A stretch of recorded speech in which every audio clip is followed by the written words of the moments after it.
Greetings to you all. I am Dr. Anveshni Tumala, working as an assistant professor in the Department of Information Technology in Vignyan's Nirula Institute of Technology and Science for Women.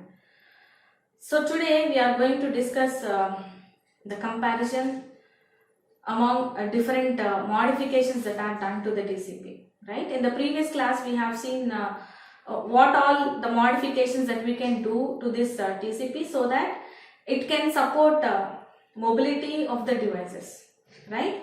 So we are going to see, or we are going to compare those modifications that are done to this TCP. So in the previous class we have seen 7 different modifications, right? So first one is indirect TCP, second one is a snooping TCP, third one is mobile TCP, fourth one is fast retransmit or fast recovery, next one is transmission timeout freezing, next one selective retransmission, and the final one is transaction oriented TCP, right? So we are going to discuss we are going to compare the mechanisms of these modifications and also the advantage and the disadvantage of each modification, right? So first one is indirect TCP. It splits the TCP connection into two connections, that is isolation of a wired link, and it is very simple. Those are the advantages, and the disadvantages of this are loss of TCP semantics. It has a higher latency at handover. Next one is snooping TCP. So snooping TCP mechanism is it snoops all the data that is being transmitted between the sender and the receiver, and also it sends the local acknowledgements, and the advantage of this is it is very transparent for end-to-end connection, and it has the integration with the MAC layer, right? Next one, the disadvantage is it is if we want to perform any encryption, then it would be a problematic here, and it has a bad isolation of a wireless link. Next one is mobile TCP. So the mechanism that is used here is it splits the TCP connection, it chokes the sender via the window size, right? Next one is the advantage is it maintains end-to-end semantics, it handles long-term and frequent disconnections. Disadvantages are it has bad isolation of wireless link, so it has more processing overhead due to bandwidth management. Next one is fast retransmit or fast recovery. So the mechanism that is used here is it avoids a slow start after the roaming is taken place. It is very advantageous, it is very simple, and it is very efficient, right? Next one, the disadvantages, it involves different layers and it is not a transparent, right? Next one, transmission timeout freezing. The mechanism that is followed here is it freezes the TCP state when the disconnection happens in the network, and whenever the reconnection happens, again it is going to resume after the reconnection.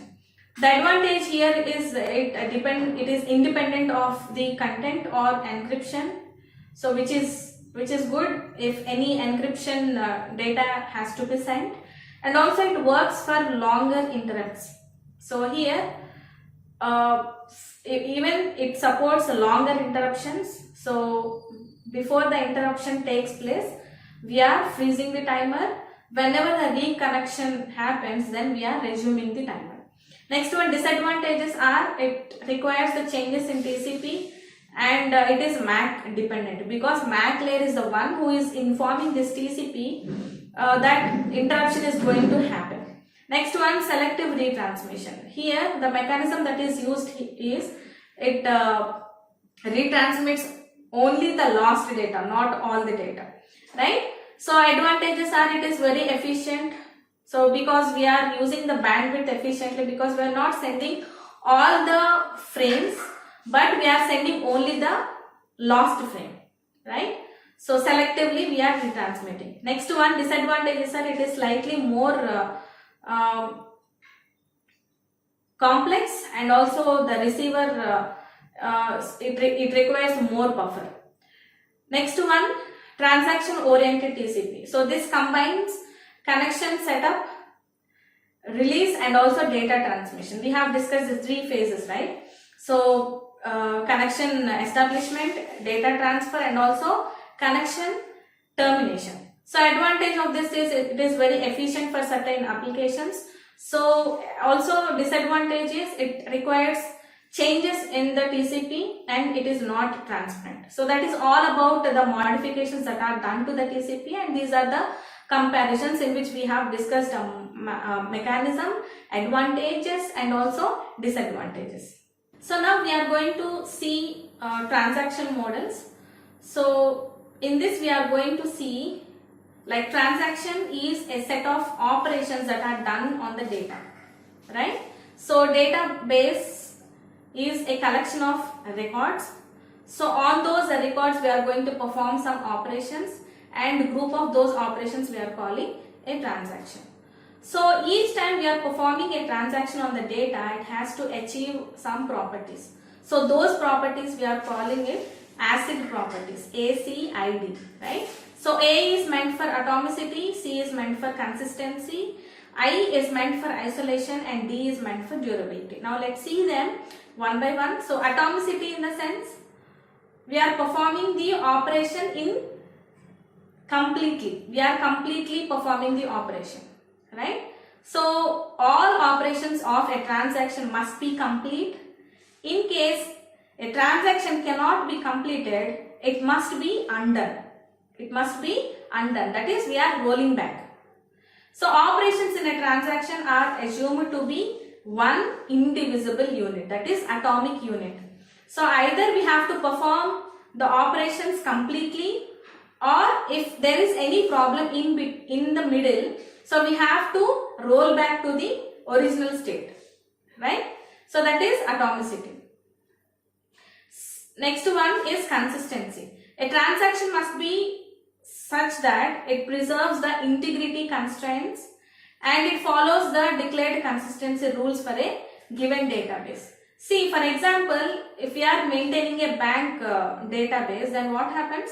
So whatever the details that are stored in the database should be in a consistent state.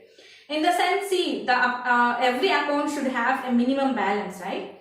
So for example, we have set a minimum balance to 1000 rupees. Then what happens?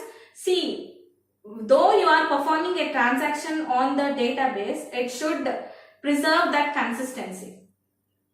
Okay, see, for example, if you have only 2000 in the account, so if you are trying to deduct 2000, or if you want to transact this 2000 rupees, or if you want to debit all this 2000 rupees, then what does that mean? You are making the database to be in the inconsistent state by performing the transaction on the database.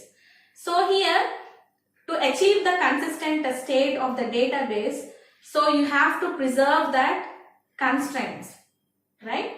So in the same way, in the atomicity also, see, for example, I have two accounts, account A and account B. So if I want to transfer 1000 rupees from account A to account B. So in this transaction, two operations are involved. First one is I have to debit 1000 rupees from the account A and I have to credit these 1000 rupees into account B. So if there is any problem, if any problem occurs after performing the first step, so you have to roll back to the first step. So either you have to complete two operations in the transaction, or you shouldn't left the transaction in between. You have to roll back or you have to complete. You cannot leave it in the middle, right? I hope you understood it. So what is this consistency? A transaction must be in such a way that it preserves the integrity constraints and follows the declared consistency rules for a given database. So consistency means the data is not in a contradictory state after we are performing a operation on it. Okay. So next one is isolation. I is for isolation. So if two transactions are carrying out simultaneously, so there should not be any interference between these two transactions. That is what we are calling isolation, right? So further, any intermediate rules in a transaction should be invisible to any other transaction. See, for example, if we are reserving the train tickets, so 1,000 people at a time, they can simultaneously parallelly reserve for the tickets, but then they are not getting interfered with each other. That is what is meant by, that is what we mean preserving the isolation property on the database. Fine. So next one is the durability. So simply we can say that durability in the sense it should last long, right? So once we have made any modification to the data, so that modification should be saved forever. Okay. So after a transaction is completed, it must persist and it cannot be aborted or discarded.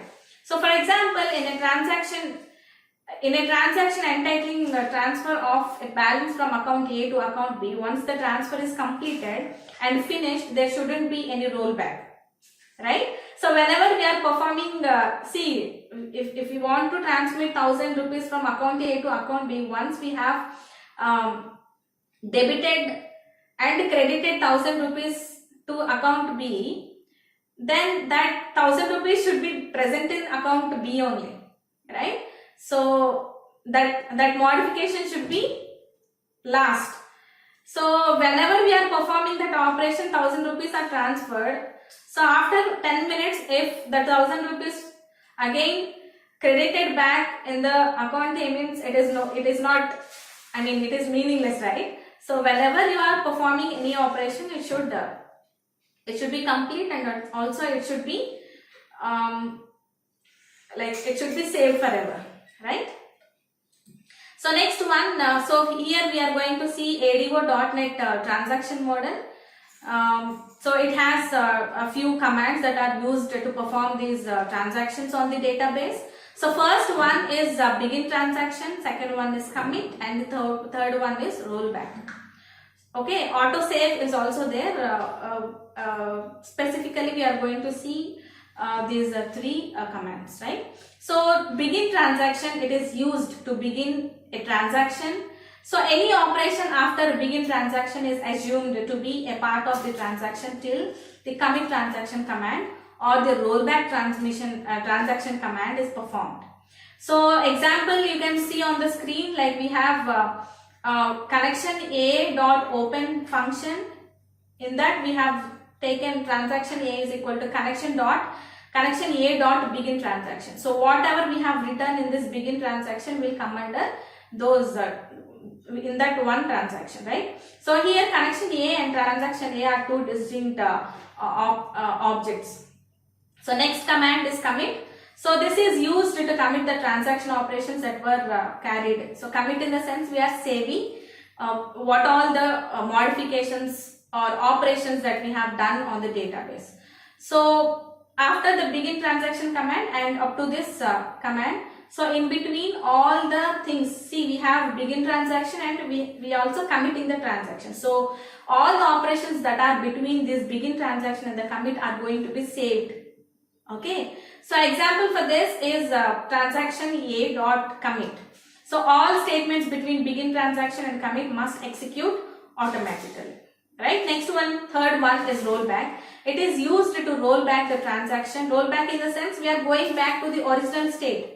See, for example, as we discussed discussed previously, so I want to perform a transaction, like I want to transmit 1,000 rupees from account A to account B.